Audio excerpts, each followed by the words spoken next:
It's about the restoration of our republic. We want to educate, encourage, enable the power. We stand for integrity, honesty, self-reliance, self-defense, and most importantly, no compromise on our foundational principles. This is America's Voice Now. Find America's Voice Now on Facebook and at americasvoicenow.org. Here's Michael Evans.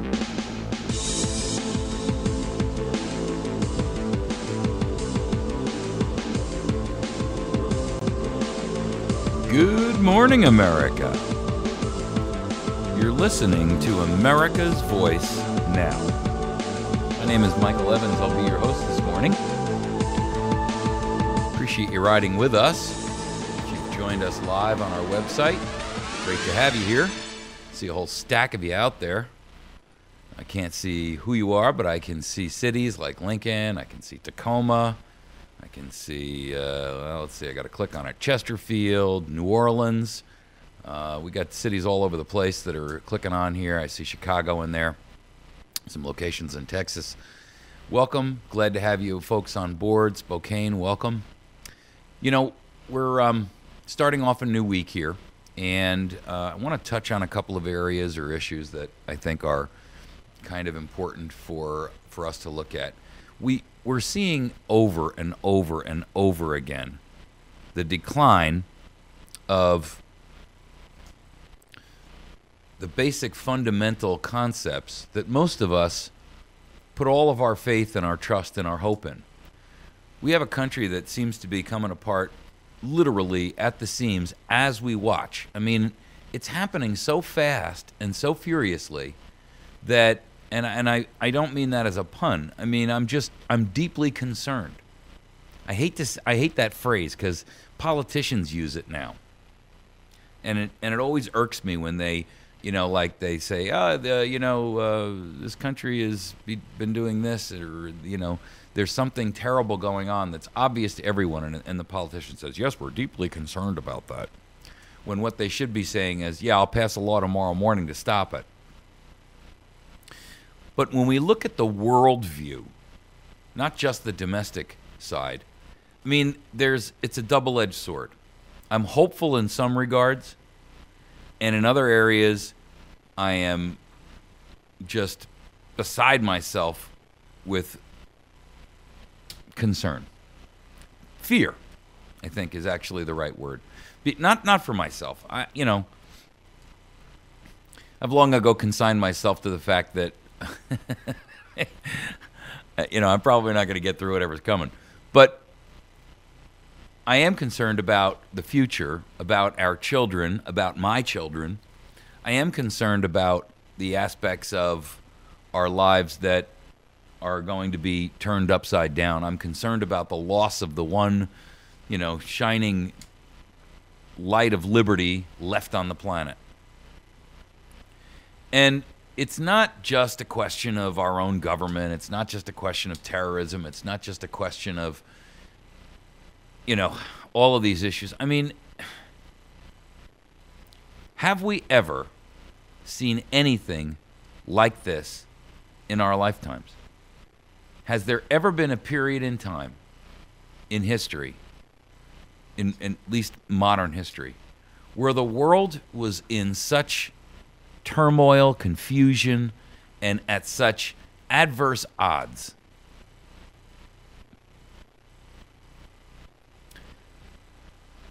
The separation lines, the chasms between ideas and concepts and philosophies and desire, they're so broad, and they're getting wider by the day. I'm not seeing the connection. I'm not seeing the healing, or even the remote possibility of healing as we stand today. It just doesn't appear to be there. We're going to talk about 4 topics this morning. Terrorist training compounds, right here in the United States, under our very nose.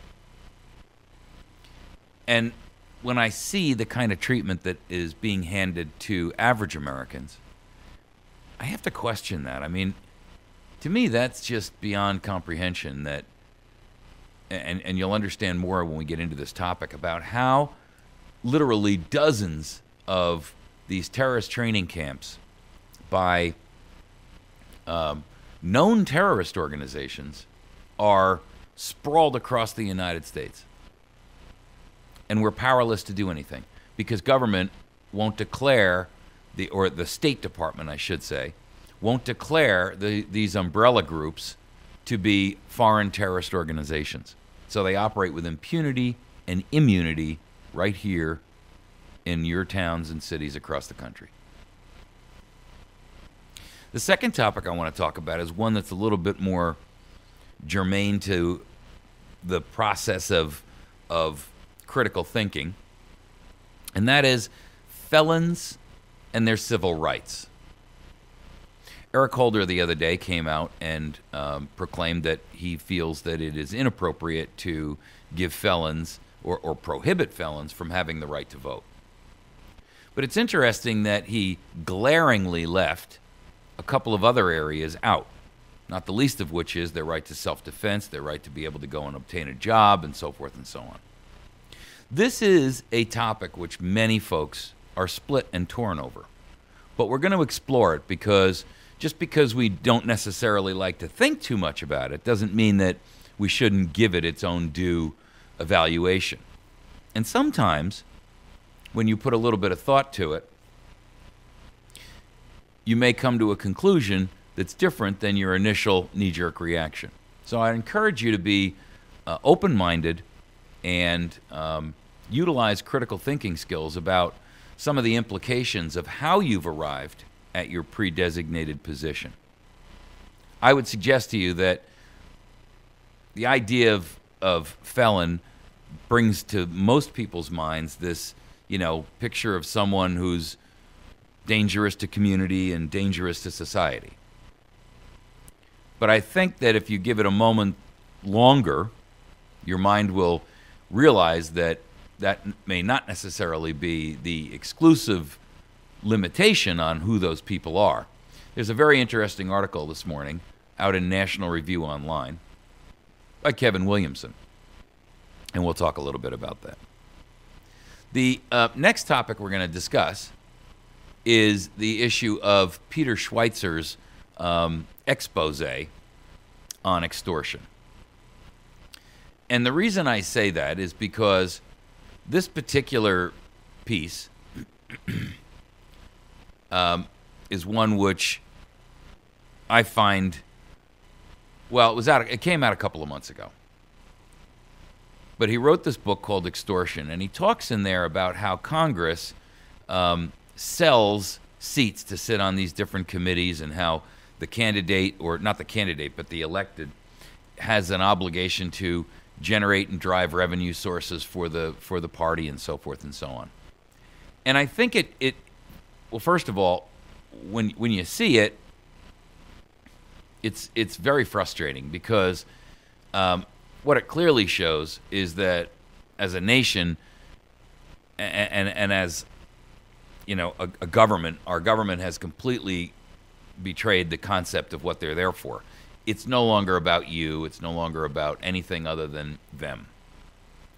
And so we'll talk a little bit about it. But I believe that extortion in this instance, in this context, is another word for treason. And I'm just sick to death of politicians who clearly operate that way, and no one is holding them accountable. And last but not least, our final topic will be clueless, self-serving, and dangerous. And that is our Congress today. And I bring that to the discussion on a world perspective. Not only is that domestically, that's prompted by an article out there in Politico this morning about why they can't figure out why Ted Cruz fights the GOP establishment. And to me, it's so obvious. But more often than, or more importantly than that, There's an article also on Breitbart this morning about Worldview. U.S. Naval Intelligence Chief confirms the worst fears of China's military buildup. And I think what we're seeing here is kind of the sleight of hand, if you will, that is the stock and trade for magicians. Keep their interest away from the hand that's moving. And, well, we'll get into that topic when we hit that segment. So let's delve into our first area. If you'd like to communicate with me, I'd love to hear from you. You can email me at mike@americasvoicenow.org. That's mike@americasvoicenow.org. You can also contact our listen line, which is 415-325-0725, and you can listen to that 24 hours a day, 7 days a week, whatever the last show was that was recorded. By simply dialing in there, you get your own personal version of it. So, this issue of these dangerous jihad training compounds is serious. WorldNet Daily's got an article out this morning. The Texas police double as Mahmoud Berg's militia. And the author, Pamela Geller from Atlas Shrugg's blog, is discussing that these jihad training camps are, and she originally broke the story back in 2007, by the way, that there are plenty of them, and that the FBI has expressed an enormous amount of concern about them. There are it's a 22-site network just from this one organization. 22 sites here in the United States. And they can't do anything about it because the State Department hasn't declared the MOA, or the Muslims of the Americas, which is also known as Jamaat ul-Fuqra, as a foreign terrorist organization. Now, this one location in Texas is called Mahmoud Berg, and it's located in South Texas in Brazoria County, and near a town of Sweeney, which has a population of about 4,000. And it's emblematic of the rest of them, but I mean, the concept is that these locations are completely closed and sealed to local law enforcement, national law enforcement, and so forth. And in addition to that, Sweeney, the township of Sweeney now, has actually hired a police officer who happens to be a member of the MOA and the MOA compound there. And I mean, I can't speak to the veracity of how much of this is true and how much of this is but apparently at one point in time there was a scene where there was a shooting that occurred at this this compound, and the police officers at the scene blocked other law enforcement and even EMS from getting inside the camp to assist. And another police officer came from a neighboring Fort Bend County, and he was, railing at police officers there who were just trying to get in there to, do their job, I suppose. And turns out that this guy is also a member of the MOA. So what's with all the secrecy? The problem is that there are, well, according to her, reporting that Jamaat ul-Fuqra, a terrorist organization with a headquarters in Pakistan, has established in excess of 45 compounds in rural areas throughout America. Now, there's a list of some of these back from an article in 2007 that she did. And it's amazing to me. These places are like Hancock, New York, Hyattsville, Maryland, Falls Church, Virginia, York, South Carolina, Dover, Tennessee, Buena Vista, Colorado, Tallahassee, Oklahoma, Tulane County in California, and Squaw Valley in California. The problem is that when we have the threat of terrorism based here in the United States, which by all accounts our government is supposed to be doing everything they can to, quote, keep us safe, right? Is it all just cover and smoke and mirrors, or is there anything really to it? Because members of this group have actually based on investigation now by the FBI themselves, this group has ties to al-Qaeda. In December of '93, Sheikh Mubarak Ali Gilani, the founder of this al-Fuqra, was an honored guest at an international gathering of Islamic terrorists at the residence of Hassan al-Turabi in Khartoum.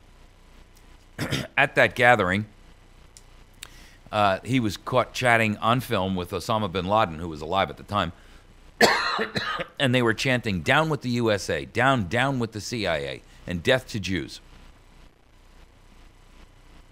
Members of this group have been arrested for trafficking in firearms, including AK-47s. Now, as I recall, we had an incident out in a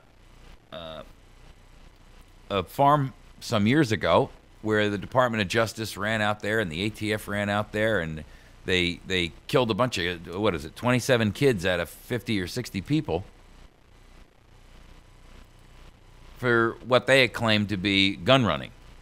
And yet, here we've got clearly a group of people who have real terrorism on their mind.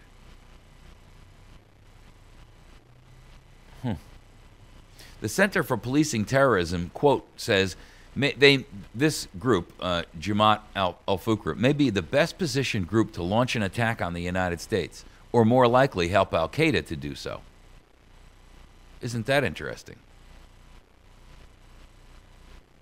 This group was established in Brooklyn, New York, and in Pakistan, and they have already been responsible, according to law enforcement reports, of some 30 particular crimes of terrorism. Now, when we talk about things like that recent shooting that was done at the electrical plant in San Jose, California, you got to wonder, was this group perhaps part of that? Was this some kind of a training exercise for them? One of their members was actually involved in the '93 bombing of the World Trade Center.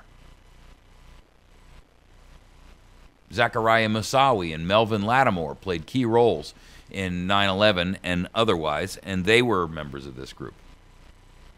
So what is up with this?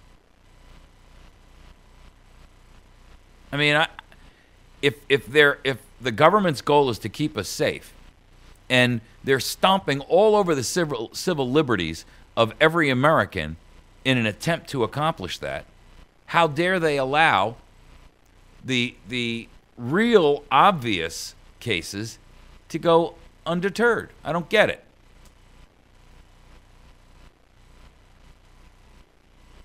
There's actually a compound called Islamburg, and it contains a campus. This is in upstate New York in the Catskills. And it contains a campus of the International Quranic Open University.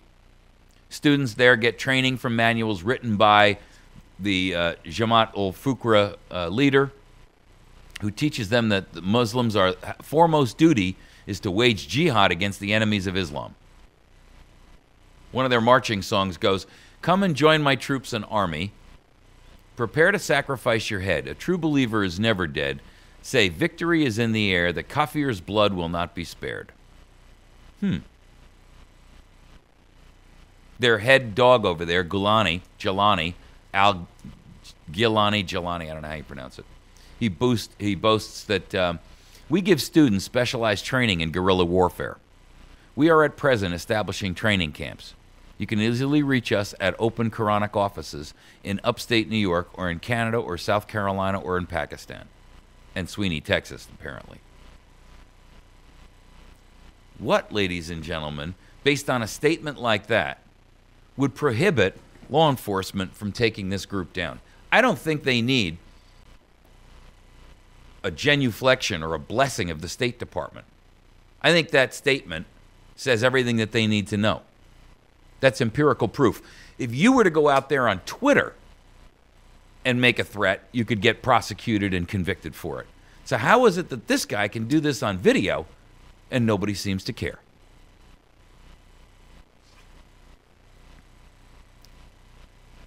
Or is it maybe allowed for some nefarious reason? That may sound paranoid, but frankly, do we really have a choice anymore? but to believe when all other possibilities are exhausted. I follow the principle of Occam's razor. The most likely answer is the simplest one. All right, we're going to take a quick break. When we return, we're going to tackle a second subject, which is felons and civil rights, and Eric Holder's new push to grant limited civil rights, but only the ones that he approves of. That makes me nervous. He only wants them to get their voting rights back, but forget their civil rights towards owning a firearm or running for office or being able to go get a job. A thinly veiled excuse. All right, we'll be back in just a moment. You're listening to America's Voice.